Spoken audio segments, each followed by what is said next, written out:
So as you can see, currently I have total invested in Wealth Simple, 6,600 thereabout. And this is comprised of really three different accounts: crypto, personal, and a tax-free savings account. Bruh, children, I'm recognizing that place. Anyways, yeah. So far, this is what I've been almost going 16 months into investing so far with Wealth Simple. Um, I mean, I have great plans for this account or for this portfolio. So I'm taking my time to build it out. It has been consistency in terms of, depositing monthly, and as whenever I get some money, I just try my best to, apportion it properly so that, some go to investing, some go to here, some go to there. So this is the result so far. I'll talk a bit more as to exactly what I've been doing, especially in my TFSA. But yeah, this is it. 15, 16 months in. All right. Alright, greetings to all of the man them. Big up the man them, big up the ladies, big up everybody. Big up my mother and my father, my nephew and my niece and my sister, and Good News Release Center of the Prophetic Church of God, 5 Lovely. Big up, straight. So right now I'm pretty much doing a follow-up to that investing and personal finance video that I did a few weeks ago, or maybe a month or so ago. I'm going to be showing an update of my current investment portfolio. I'm just going to be looking at a few of the stocks and ETFs that I've been investing in, and just do a general reminder of, the importance of financial management, money management, investing, saving, all of that fun stuff. Now, as I had said in that previous video, I am not a licensed financial advisor, so I'm not going to be providing any financial advice. All I can provide is financial encouragement. I'm being very candid with this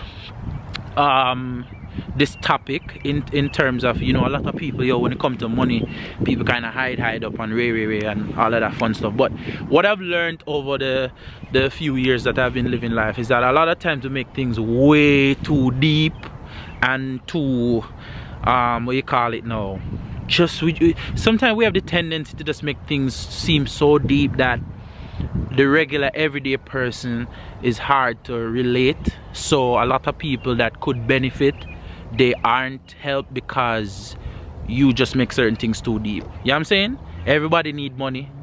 Everybody need money. Everybody need money. So I hope after watching this video, I will try and put the link to the previous video in the description. I hope that it encourages everyone to go out there and try invest in something, however little it is. Find something to invest in, and it's not just randomly get up and invest. There's so much, in fact there's too much. There's a plethora of information about investing, stocks, crypto, etc. So we really and truly have no excuse. A next point to note before I get into the portfolio and show stuff and just talk about one and two things is that yeah, even if you are skeptical about investing, make sure that you're at the very least saving some money, right? A good rule to follow is for every dollar that you earn, you save a minimum of 10%. Generational wealth, I've found out, or I'm learning, is not necessarily money.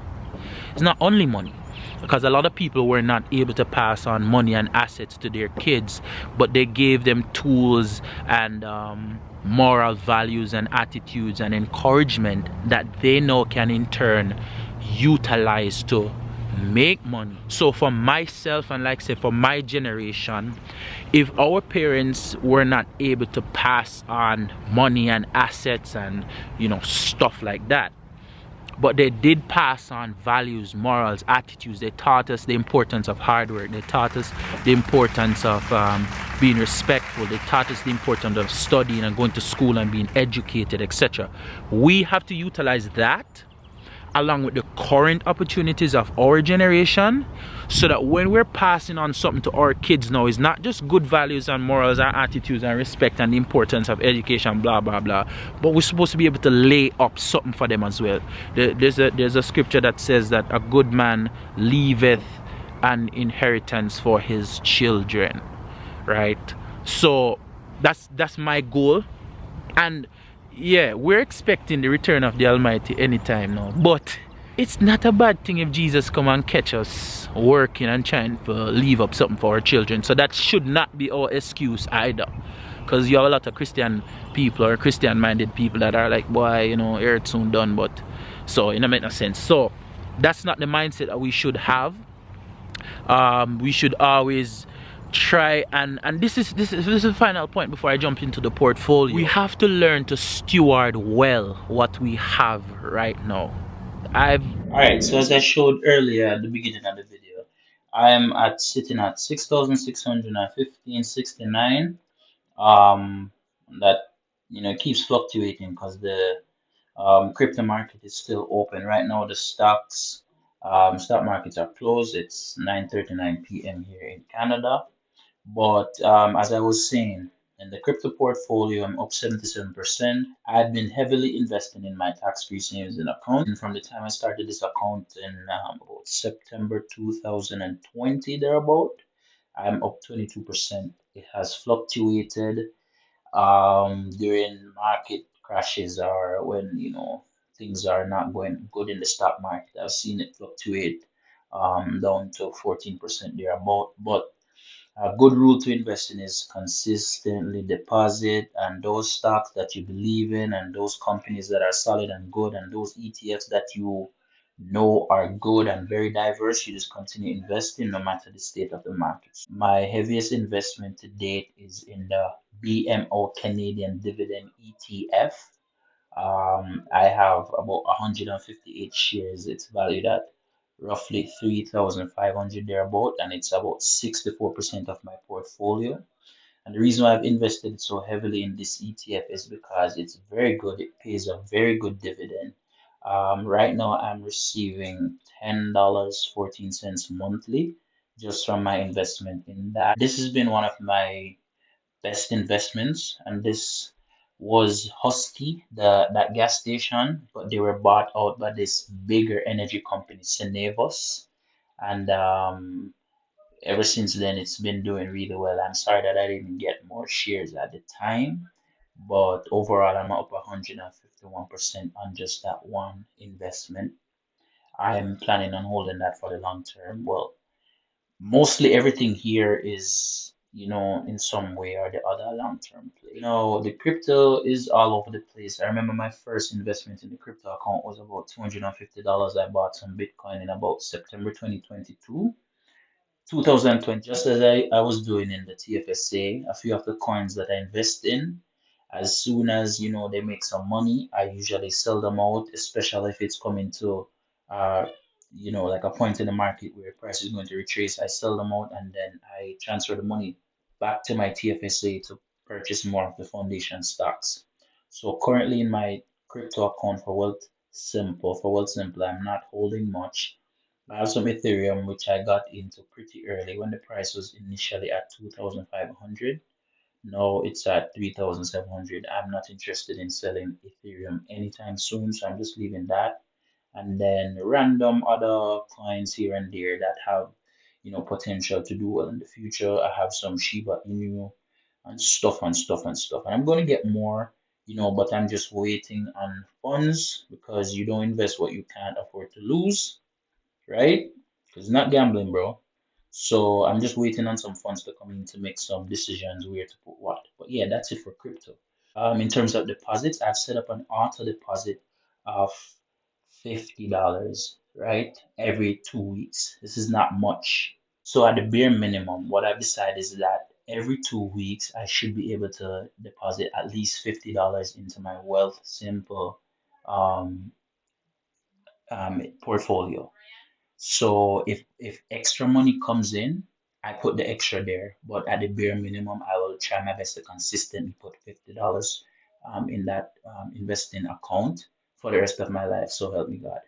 right? Because I'm intending for that money to do something great for me, or I'm putting it there so that it benefits me. So that's what I've set up. So as you can see, random times, I make deposits here and there if I have extra money, but I'll consistently try to stick to the $50 monthly, right? There has not been many withdrawals because, as I said, I don't have a mind to necessarily withdraw much because it's a long-term play that I'm looking at. So yeah, I actually have no withdrawals from my TFSA. So that's pretty much it. There isn't much to show except, I've been buying and selling, looking at the charts, trying to stay abreast of the news, and trying to think of this portfolio as, something long term. Now, I have another investment with RBC that, they manage that portfolio for me, which I, what did I do? How do I do it? I think for that portfolio, I do $100 bi-weekly that I contribute to that. So bi-weekly, $100 goes to that RBC portfolio that RBC manages. And then for this one that I manage myself, $50 go here bi-weekly. So in the next 15, 20 years, God's willing, just my deposits alone should be sufficient to, you know, at least make me feel a bit comfortable knowing that I wouldn't have just wasted all the money that I would have earned over the many years. So, I hope you're encouraged. I hope from this video you will try and, invest something. Like it might start out very simple, it might start out very small, but just keep doing it, and before long, you will actually see where your money is going, and you'll be able to manage your money way better. Just to end off, we are unable to save our way out of inflation. So simply saving is not enough. In the previous video that I talked about at the beginning of this video, I mentioned that it's important to save and have an emergency fund. But as soon as you cap that emergency fund, you should look into start investing so that your money can earn money while you are asleep. I fell in the trap of thinking, yo, when I get more money, then I will do this and do that. But I have learned, thank God, that you are supposed to steward what you have currently if you expect any at all to be given more. So if you have $10, you make sure you steward that $10 well right now so that God will trust you enough to give you more. If you are not managing the $10, chances are if you get 100, you're not gonna manage it well, right? So we have to take control of this area of our life. It's very typical that people simply say, boy, yeah, me I trust God for this, I trust God for that, and God are gonna make a way. And really and truly, they're eating, sleeping, spending, and they have no plan, no budget, no consideration at all. Unfortunately, it will never happen like that. So I hope that this video encourages you. I am in no way, what you call it now, rich. I wish I was. I hope to be one day. I'm working towards that. But over the last 2 years since I've started my investing journey, what I've done is I've taken my knowledge from, the financial markets and forex trading to incorporating learning about the stock market, reading the charts, blah blah blah, learning about companies, etc. I am not perfect. I'm just the average everyday Joe, but I have utilized and leveraged the information that is freely available on YouTube, TikTok, Facebook, all of that fun stuff, and I've tried to develop this part of my life, and I'm sharing it with you in hopes that it encourages you to do the same for yourself.